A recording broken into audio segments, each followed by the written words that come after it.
সকলে আমরা চাই একদম রূপ রসে যেন একদম সবসময় আমরা বৈচিত্র্যময় থাকতে পারি, কিন্তু এখানে একটা মেজর পয়েন্ট সেটা হচ্ছে যখন বিভিন্ন ডিজিজ হয় সেই ডিজিজটা প্রথম দিকে শনাক্ত হয় না। কেন হয় না? কারণ আমরা কি করি, সাধারণ মানুষ স্কিনের যে কোনো কিছু ভীষণ ক্যাজুয়ালিটি বোধ হয় কমে যাবে, মার্কেটে কোনো চলতি হয়তো কোনো প্রোডাক্ট, কোনো অয়েনমেন্ট যেটা হয়তো আমরা অ্যাডভার্টাইজমেন্ট দেখেছি তার দ্বারা প্রভোক্ট হলাম, মোটামুটি এমন অনেক কিছু অ্যাপ্লিকেশন করার পর যখন দেখছি যে না, জিনিসটা তো কমলো না, উল্টে আরও বাড়লো, সেক্ষেত্রে হয়ে যায় অনেকটাই গুরুতর সমস্যা।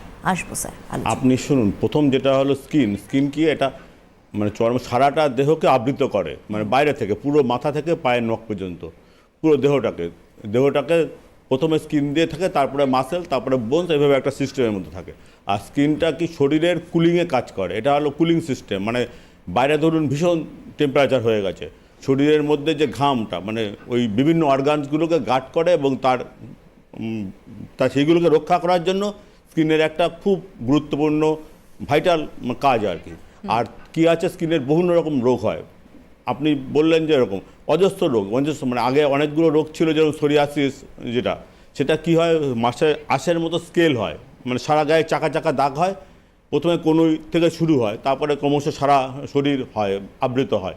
এটা প্রথম দিকে ইনফেকশন থাকে না, প্রথমে যখন হয় ওই অনেকে নখ দিয়ে চুল কাটছে, এটা মাছের আঁশের মতো এরকম গোল গোল করে পড়ছে, অনেকেই দেখবেন হয়। আর এটা কি হয়, ফ্যামিলি লাইফ, পাবলিক লাইফে আমার ধরুন হয়েছে সোরিয়াসিস, পাশে কোনো আমার কলিগ, তারা বসতে ভয় পাবে, এটা প্রথম। তবে দ্বিতীয় কথা, আমার কাছে অনেক পেশেন্ট এসছেন যাদের স্বামী স্ত্রীর মধ্যে এই রোগ নিয়েই গণ্ডগোল হচ্ছে, অনেক সময় ডিভোর্স মামলা মকদ্দমা পর্যন্ত যাচ্ছে। আমরা প্রথমেই বলছি যে স্কিনের যে কোনো রোগ, সোরিয়াসিস অন্য প্যাথিতে সারে না বা আবার রেকারেন্টভাবে বারবার ফিরে আসে, কিন্তু আয়ুর্বেদিক এমন একটা পদ্ধতি, এখানে পঞ্চকর্ম বলে একটা ভাইটাল গুরুত্বপূর্ণ একটা সাবজেক্ট আছে। এখানে ওই সোরিয়াসিসের ক্ষেত্রে মেডিসিন উইথ পঞ্চকর্ম যদি একসঙ্গে করা যায়, আমি পেশেন্টকে অ্যাসিওর করতে 80 থেকে 90% পেশেন্ট সুস্থ হবে এবং বারবার রেকারেন্ট হয়ে আসবে না।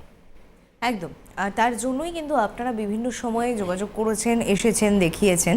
এক্সিমা বা সোরিয়াসিস বলতেই কিন্তু আমরা বেশি ভয় পাই, কারণ সেটা আমরা প্রত্যেকেই জেনে গেছি যে ইট ইজ নট কিউরেবল।